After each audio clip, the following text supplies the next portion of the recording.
भानपुर में शाम ढलने के बाद जब भी कोई बच्चा रोता है तब उसकी माँ उससे ये कहती है, बेटा चुप हो जा नहीं तो वो चुड़ैल आ जाएगी। ये कहानी सिर्फ एक कहानी नहीं है, बल्कि एक माँ और उसके बच्चे की वो दर्दनाक कहानी है जो आज मरने के बाद भी अपने बच्चों की तलाश में भटकती है। एक तो ऐसे ही जंगल से घिरा, सन्नाटे से पसरा एक सुनसान गांव है। इस गांव का इतिहास बताता है कि किसी चुड़ैल ने गांव वालों के कारण अपने जुड़वा बच्चे खो दिए। मिथुन, तेरा बहुत भाव बढ़ रहा है। इतने सुंदर 2 जुड़वा बच्चे हुए हैं और अब तक दावत भी नहीं दी। अरे हाँ बाबा, दावत क्या, पूरा भंडारा करूंगा। लेकिन अभी तो बच्चे दुनिया में आए ही हैं। जरा सांस तो लेने दो। बहुत जल्द तुम सबको अपने घर दावत पर बुलाऊंगा। अरे मिथुन, ये सब ठीक है, लेकिन मेरे दोस्त एक बात का खास ख्याल रखना। चाहे कुछ भी हो जाए, अपने बच्चों को खुद से या अपनी पत्नी से दूर रखकर कभी मत सोना। तुझे इस गांव के उस चुड़ैल का किस्सा तो पता ही है ना। अखिल, तू भी ना हमेशा पनौती मारता रहता है। कभी तो शुभ बोल। और वैसे भी ये चुड़ैल वुड़ैल गांव वालों के दिमाग की बीमारी है। ऐसा कुछ भी नहीं होता। मिथुन अखिल की बात को एकदम से नकारता हुआ वहां से अपने घर चला जाता है। उस रात मिथुन अपनी पत्नी रूपा के साथ अपने बेडरूम में सो रहा था। वहीं उसके दोनों जुड़वा बच्चे बेबी बकेट में लिविंग रूम में थे। उस रात रूपा को पहले अपने बेडरूम में किसी अजनबी के होने का एहसास हुआ और फिर उसे अपने लिविंग रूम में कुछ अजीब सा होता हुआ महसूस हुआ, जैसे कुर्सियों का अपने आप खिसकना और रूम की लाइट्स ऑन ऑफ होना। उस रात को रूपा ने नजरअंदाज कर दिया। अगली सुबह जब उसने अपने बच्चों की पालकी में झांका तो उसकी एक तेज चीख निकली। हे भगवान, मेरे बच्चे कहाँ गए? रूपा की चीख सुनकर मिथुन समेत उसके पड़ोसी भी वहां पहुंचे। अरे रूपा, सुबह सुबह इतनी तेज क्यों चिल्लाई? मेरे बच्चे पालने में नहीं है। कोई मेरे बच्चों को ले आओ। न जाने किसकी दुश्मनी थी मेरे नन्हे मासूम से बच्चों के साथ। हे भगवान, मैं तो लुट गई। रूपा बहुत जोर जोर से रोने लगी। तभी वहां मौजूद पड़ोसियों ने अपनी राय देना शुरू कर दिया। ये कांड जरूर उस चुड़ैल का है। ये जरूर उसी ने किया है। तुम लोगों को जरा भी अकल नहीं है? इतने से छोटे से मासूम बच्चों को खुद से अलग नहीं रखा करते। उस चुड़ैल को मौका मिल गया अपना शिकार करने का। ले गई बच्चे को। आप चुप रहेंगी तो ज्यादा अच्छा होगा। मैं अभी कह रहा हूँ, ये चुड़ैल का काम नहीं है। जरूर किसी गांव वाले ने ही किसी दुश्मनी के चलते मेरा बच्चा अगवा किया है। अरे नहीं मिथुन, तुम समझ नहीं रहे हो। ये काम गांव वालों का हो ही नहीं सकता। वैसे भी ये कोई पहली बार नहीं हुआ है गांव में से कोई बच्चा गायब हुआ हो। हे भगवान, मैं तो लुट गई, मैं बर्बाद हो गई। मेरे बच्चे, वो कल मुही न जाने मेरे बच्चों के साथ क्या करेगी। कोई मेरे बच्चे मुझे वापस ला दो। रूपा और मिथुन दोनों अपने कल के हुए जुड़वा बच्चों के खो जाने के गम से पूरी तरह हताश थे। उन दोनों को बिल्कुल समझ नहीं आ रहा था कि उनका बच्चा उन्हें दोबारा वापस मिलेगा या शायद मिलेगा ही नहीं। रूपा और मिथुन को गांव वाले एक तांत्रिक के पास जाने की सलाह देते हैं। बताते हैं कि उस तांत्रिक के पास बहुत सी काली शक्तियां हैं, जिसके जरिए वो इस बात का दावा कर सकता है कि खोया हुआ बच्चा इस वक्त किस हालत में है। ठीक उसी शाम वो दोनों गांव से सटे एक जंगल में तप कर रहे एक तांत्रिक के पास पहुंचते हैं और उनके साथ हुआ हादसा पूरे विस्तार में बताते हैं। तुम लोग परेशान मत हो, बस तुम लोगों को जैसा कहता हूं वैसा करते जाओ। तांत्रिक उन दोनों के हाथ में खोपड़ी देता है और उन्हें 10 मीटर की दूरी में दक्षिण दिशा में बैठकर आंख बंद करने को कहता है। वो दोनों तांत्रिक के कहे मुताबिक बिल्कुल वैसा ही करते हैं। रूपा, तुम्हें जब अपनी गोद भारी लगने लगे तो तुरंत अपने हाथ में रखे उस खोपड़ी को फेंक देना। और मिथुन, तुम्हें तब तक अपनी आंखें नहीं खोलनी है जब तक कि तुमसे कहा न जाए। रूपा अपनी आंखें बंद किए हुए चुपचाप बैठी थी। वहां तांत्रिक लगातार अपने मंत्रों का उच्चारण कर रहा था कि तभी रूपा को एहसास होने लगता है जैसे कि उसकी गोद में वजन पड़ रहा हो। रूपा तुरंत से उस खोपड़ी को जमीन पर फेंक देती है और अपनी आंख खोलती है। उसे अपनी गोद खाली दिखती है। वो तुरंत उस तांत्रिक की तरफ देखती है। उसके तो होश उड़ जाते हैं। रूपा देखती है वो तांत्रिक और मिथुन एक दूसरे के आमने सामने बैठे हैं, जहां मिथुन जोर जोर से हिल रहा है और वो तांत्रिक मिथुन के माथे पर खून का तिलक लगा रहा है। रूपा तांत्रिक से पूछती है कि ये सब क्या चल रहा है। तांत्रिक उसे चुप रहने का इशारा करता है और शांति से बैठे रहने को कहता है। तभी अचानक मिथुन के अंदर कोई औरत की आत्मा आ जाती है और फिर मिथुन बोलना शुरू करता है। ये जुड़वा बच्चे मेरे हैं। ये वही बच्चे हैं जिन्हें मैं सालों से इस गांव में ढूंढ रही थी। लेकिन तो इतना यकीन के साथ ये कैसे कह सकती है कि ये तेरे ही बच्चे हैं, जबकि गांव के अनेकों बच्चों को तूने अगवा करके मार दिया है। हाँ, ये सच है। मैं बच्चों को अगवा करती हूँ ताकि मैं परख सकूं कि क्या वो मेरी औलादें हैं, और जब मुझे पता चलता है कि वो मेरी औलादें नहीं हैं, तब मैं क्रोध में आकर उन्हें मार देती हूँ। लेकिन इस बार ये मेरी ही औलादें हैं और मैं इन्हें मारूंगी नहीं, बल्कि इन्हें अपने साथ लेकर इस गांव से दूर चली जाऊंगी।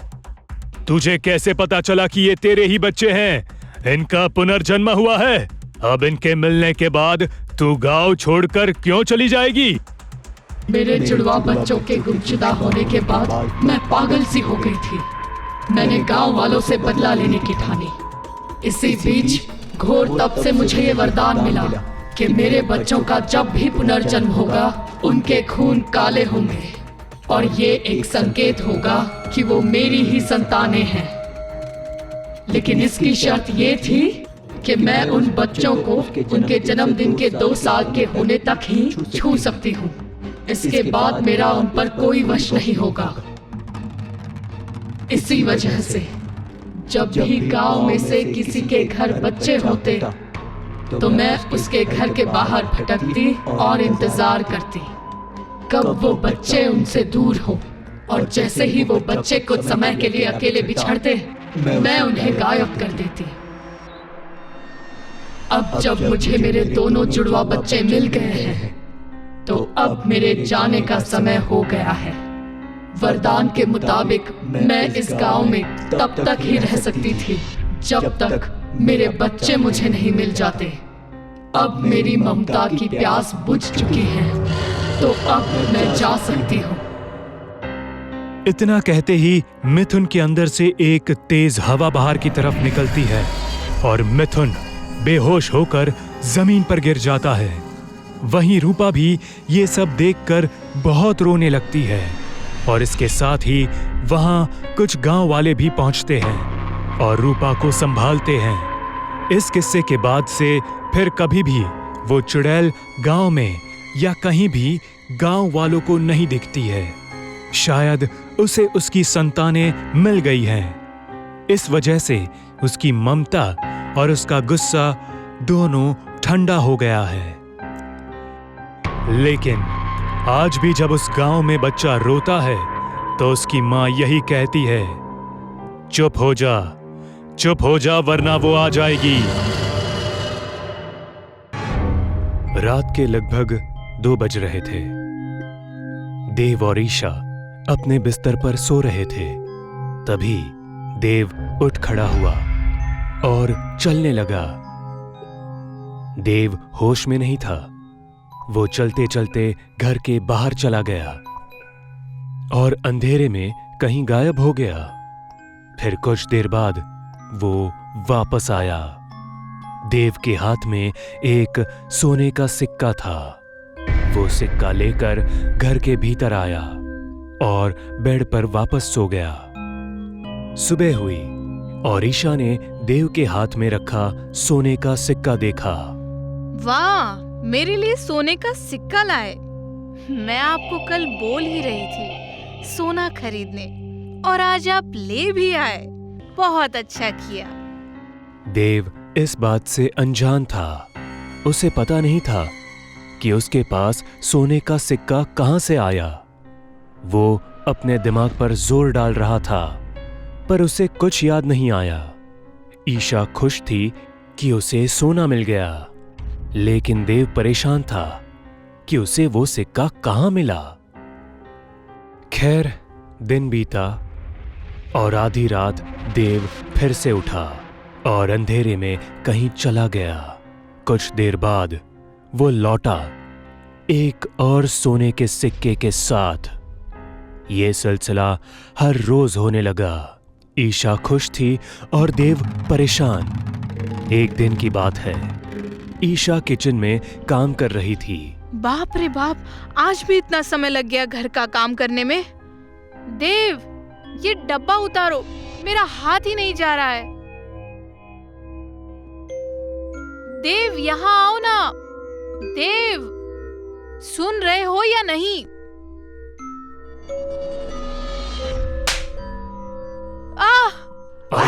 मुझे हाथ मत लगाना। देव ने ईशा को जोर का तमाचा मारा और वहां से चला गया। कितनी जोर से मारा है। मैंने क्या गलत कर दिया? जाओ, मैं भी बात नहीं करूंगी। रात का समय था। देव और ईशा सो रहे थे। नींद में ईशा ने देव की छाती पर हाथ रखा। देव अपनी आंखें गुस्से में खोलता है और ईशा की तरफ देखता है और गुस्से में ईशा को जोर से लात मार के बेड से नीचे गिरा देता है।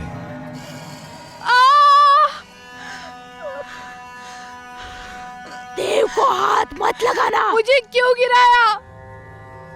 तुझे बोला था देव को हाथ मत लगाना। फिर क्यों मेरे देव को हाथ लगाया? देव मेरा है। तुझे सोना चाहिए था ना? हर दिन सोना मिल रहा है तो सोने से खुश रह। देव को भूल जा। कैसी बातें कर रहे हैं आप?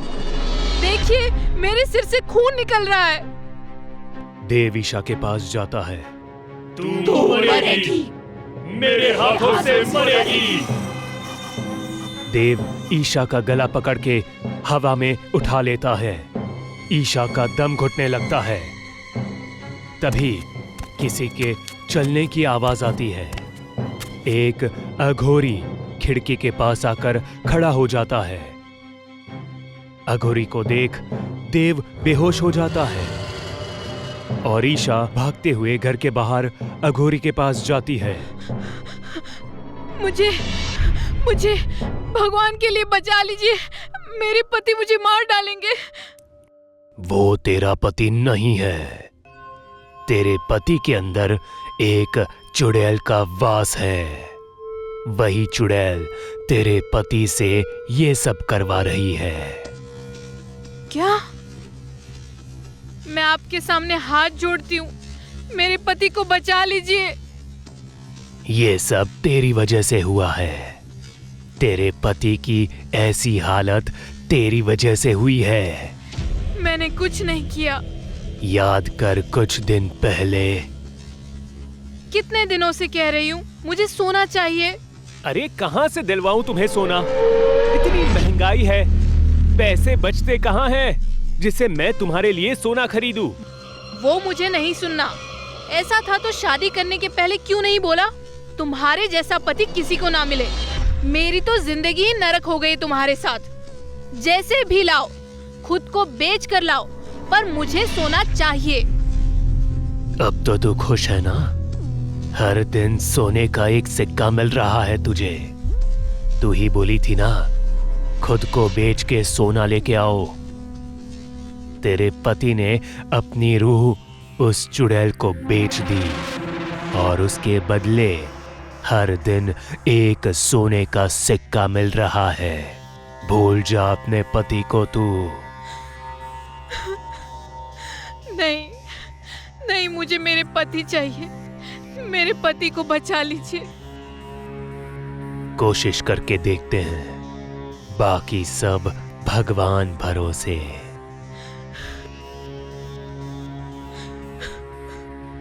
ठीक है, लगता है देव उठ गया। चुप करके मेरे पीछे आ। रात के 2 बजे थे। देव उठकर जंगल की ओर चल पड़ता है।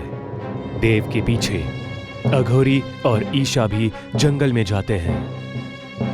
देव जंगल में एक बरगद के पेड़ के सामने खड़ा हो जाता है और देव के शरीर से चुड़ैल बाहर आती है और देव वहीं गिर जाता है।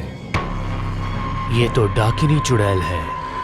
डाकिनी चुड़ैल जैसे ही बाहर आती है, अघोरी देव के माथे पर विभूति लगा देता है और हाथ में एक लाल धागा बांध देता है और देव के आसपास विभूति से एक घेरा बना देता है।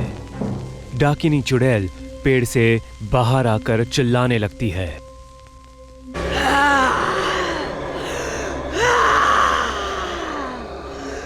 अघोरी, मुझे देव के शरीर में जाने दे। नहीं, तू देव को छोड़ दे। नहीं, नहीं छोड़ूंगी देव को और तुझे भी मार डालूंगी। तू मुझे छू तक नहीं सकती है। तुझे मैं जला के भस्म कर दूंगा। डाकिनी चुड़ैल ईशा के शरीर में घुस जाती है। देव को होश आता है। ईशा! मुझे भस्म कर, मेरे साथ ये भी मरेगी।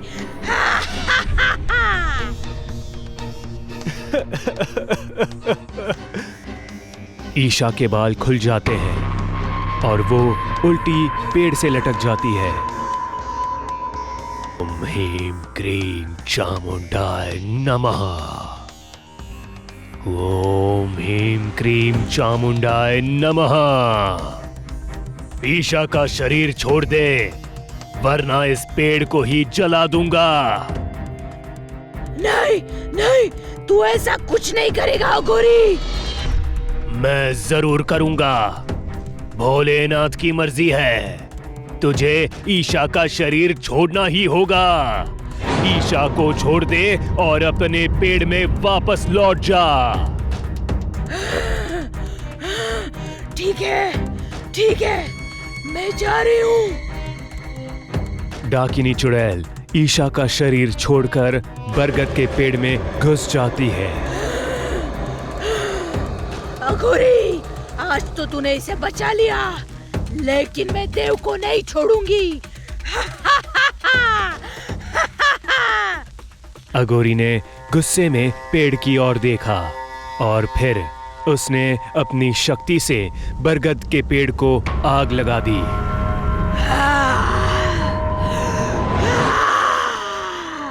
पेड़ के जलने पर चुड़ैलों और प्रेतों की चिल्लाने की आवाजें आने लगी।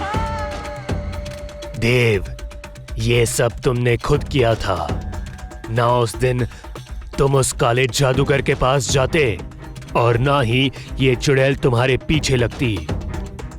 इंसान अपने लोभ और स्वार्थ के लिए काले जादू का इस्तेमाल तो कर लेते हैं, पर वही काला जादू उसके पतन का कारण बन जाता है।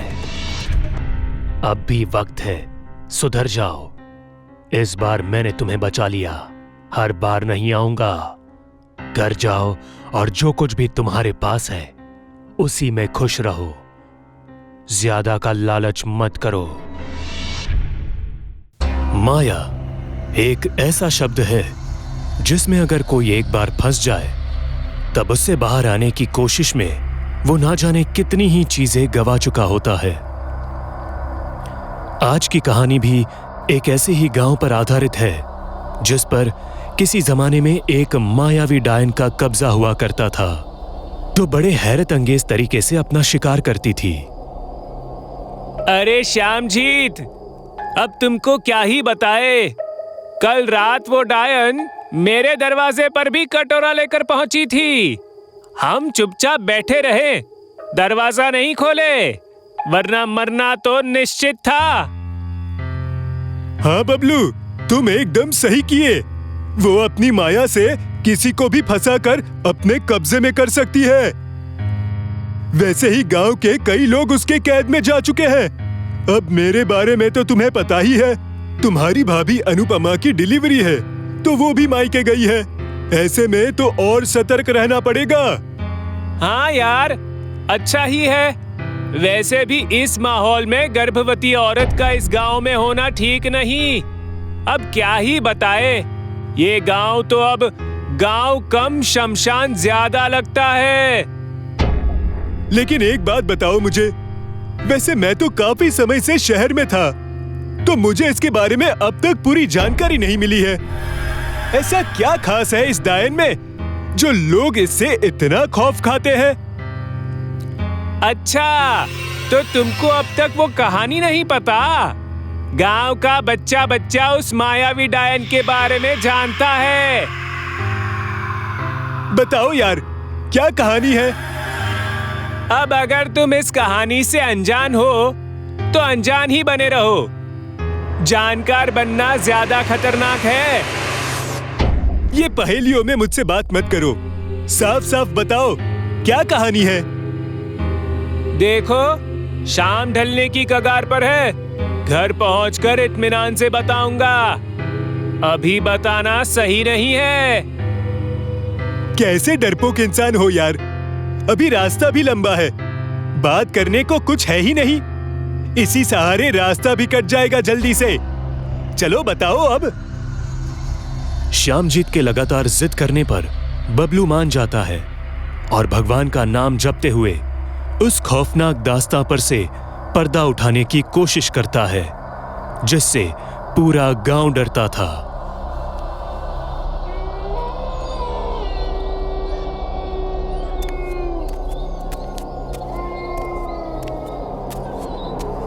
देखो, अब तुम्हारे जिद करने पर मैं बताने को तैयार तो हूं, लेकिन एक बात याद रखना, अगर रास्ते में किसी भी समय कोई भी चहल पहल महसूस हो तो भूल कर भी पीछे नहीं पलटना और ना ही किसी भी आवाज का पीछा करना। मैं ऐसा इसलिए बोल रहा हूं क्योंकि ये हमेशा से तुम्हारी आदत रही है। हाँ मेरे बाप, मैं नहीं बोलूंगा कुछ, तुम बोलना शुरू करो। सालों पहले गांव में दूर से एक औरत आकर बस गई थी। उसकी एक कुटिया थी। दिन में वो एक आम बुढ़िया जैसी ही थी, लेकिन रात ढलते न जाने कौन सा चमत्कार हो जाता कि वो बदसूरत सी दिखने वाली बुढ़िया एक खूबसूरत अप्सरा में बदल जाती और पूरे गांव में लालटेन लिए भटकती। उसका असली मकसद होता था भटकते हुए नौजवानों को उनके घर तक पहुंचाना या किसी राहगीर का हमसफर बनना। लेकिन ये बस उसकी माया थी। असल में उसको किसी के प्रति कोई हमदर्दी नहीं थी, बल्कि वो इसी बहाने नजर रखती थी और भटकते हुए इंसान को अपने कुटिया के पास ले आती और गाड़ देती। बहुत खूब, लेकिन एक बात बताओ, वो कोई गांव की भी महिला तो हो सकती है, जरूरी थोड़ी है कि वो वही डायन हो। ये बात भी एकदम ठीक बोली तुमने, लेकिन इसकी भी अपनी पहचान है। वो औरत कभी भी तुम्हारी आंखों में नहीं देखेगी, वो बस अपनी माया रचेगी और अगर शुरुआत की आधी मिनट में तुम उसके जाल में फंस गए तब तुम्हें भगवान भी नहीं बचा सकते। बबलू श्यामजीत को उस खौफनाक कहानी के बारे में बताता है और साथ ही साथ अब वो जंगल के किनारे पर भी पहुंच जाते हैं। लेकिन तभी उनकी पीठ पीछे से किसी छोटे बच्चे की रोने की आवाजें आती हैं। मुझे लगता है उस मायावी डायन ने हमें देख लिया है। जल्दी भागो अब यहाँ से। ये तुम कैसी बातें कर रहे हो बबलू? कोई बच्चा जंगल में खो गया है और अपने माता पिता के लिए रो रहा है और तुम यहाँ से कायरों की तरह भागने की बातें कर रहे हो। किसी ने सही ही कहा है, जब नसीब में जिंदगी का अंत होता है तब इंसान की बुद्धि भ्रष्ट हो जाती है और यही अभी तुम्हारे साथ हो रहा है। अगर अभी नहीं भागे तो मेरे दोस्त अब मुलाकात तुम्हारी कब्र पर ही होगी। इतना कहकर बबलू पूरी ताकत से वहां से भागता है, लेकिन श्यामजीत अभी भी अपने मन की दुविधा में फंसकर खड़ा का खड़ा रह जाता है और फिर धीरे से पीछे पलटता है। श्यामजीत अब जो देखता है वो देखकर उसके होश उड़ जाते हैं। जमीन पर उसी की गर्भवती पत्नी अनुपमा पड़ी होती है, जो दर्द से छटपटा रही थी। अनुपमा, तुम तो मायके गई थी, यहां क्या कर रही हो? श्यामजीत सोचता है शायद मायके से घर लौटते वक्त उसने इसी जंगल का रास्ता चुना। वो तो शुक्र है श्यामजीत भी यहीं था। तभी एक गहरे कोहरे से भरी रात छाने लगती है। श्यामजीत अनुपमा की आंखों में बार बार देखकर उससे हिम्मत रखने को कह रहा था, पर वही हुआ जिसका डर था। अनुपमा बार बार श्यामजीत की तरफ देखने से बच रही थी, ठीक वैसे जैसे बबलू ने उस मायावी डायन की कहानी में बताया था। तभी श्यामजीत उस बच्चे के रोने की आवाज पर गौर करता है। अचानक से उसके मन में ख्याल आता है कि अगर बच्चा पेट में है तो उसके रोने की आवाज कैसे सुनाई पड़ रही है। इतना सोचने के साथ ही उसके ठीक अपने सामने एक कुटिया नजर आती है। अब तक श्यामजीत को सब समझ आ चुका था कि ये अब उसके साथ क्या हो रहा है। ये महज एक माया है जिसमें वो फंसकर रह गया है और जिंदगी के आखिरी समय में पहुंच गया है। श्यामजीत तुरंत वहां से भागने के लिए उठता है कि तभी अनुपमा उसका हाथ पकड़ लेती है और वो बुढ़िया भूतनी यानी मायावी डायन में बदल जाती है, जिसके इर्द गिर्द जादू की छवि प्रकट होने लगती है। अचानक श्यामजीत जमीन के अंदर धंसने लगता है और तेज खींचता हुआ जमीन में जिंदा दफन हो जाता है। बबलू ने सबसे बड़ी भूल ये कर दी थी कि उसने समय और जगह नहीं देखी। उसने ये कहानी तभी सुनाई जब वो उस मायावी डायन के कुटिया के करीब से गुजर रहे थे। आज भी उस गांव का जंगल उसी मायावी डायन के दहशत से कांपता है, क्योंकि इंसान एक बार मौत से बच जाए, लेकिन माया से बचना इंसान की फितरत में नहीं।